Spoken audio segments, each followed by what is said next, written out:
It's very difficult for me to say, as I don't know exactly what has happened before I started with the team. So it's very difficult to say what is the difference. So I think I was lucky also. That's the main reason why I gladly said yes to work with the Iceland national team, is that we have a group of really good players.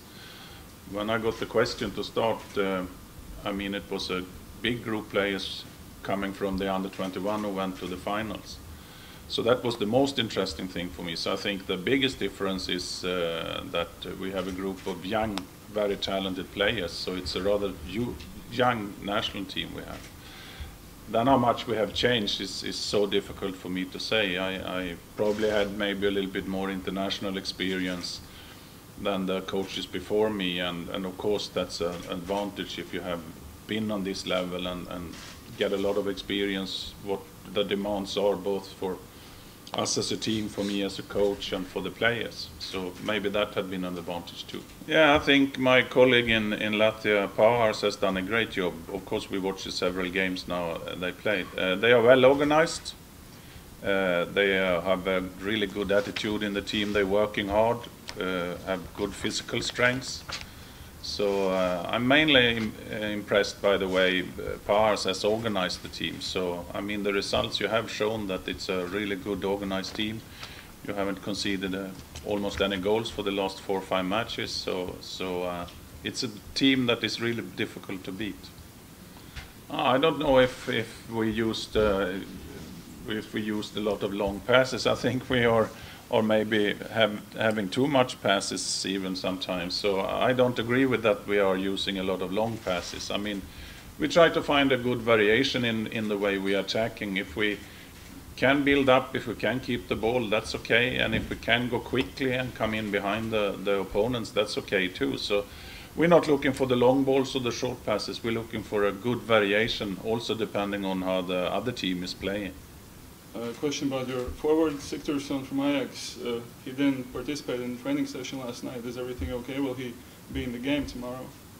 Yeah, but we think that everybody that is here are fit and possible to play tomorrow. He just dressed from security reasons, so it's not a serious injury or anything. So if we pick him, he will play tomorrow.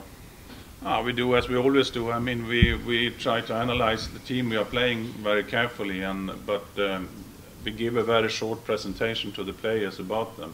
Then we try to, Heimir and I, to give priority to the things in our game that we think is the most important when we play the other team. So it's always like that. So it's no difference from this game. So we haven't started speaking about Holland, for instance. It's full focus on how we should play against Latvia and also how we expect them to play. Yeah, it's always difficult to say. I mean, they have been really good in the way they have defended. They have used all their 10 players like we try to do also when they are defending. So as you can see from the results, they have a really good defense. But then also they have a couple of good strikers, and if they can, they attack very quickly. So it can be a tricky team to play in that way, and they have some good players in the team. I mean, this is not a bad team, even if they are low ranked. I think now with the new coach and the organization they have, so I think we will have a really tough game tomorrow. But hopefully we can adapt to that. It will be a different game than against Turkey, and keep the balance when we play and attack, and at the same time do it in the right way and hurt them as much as possible.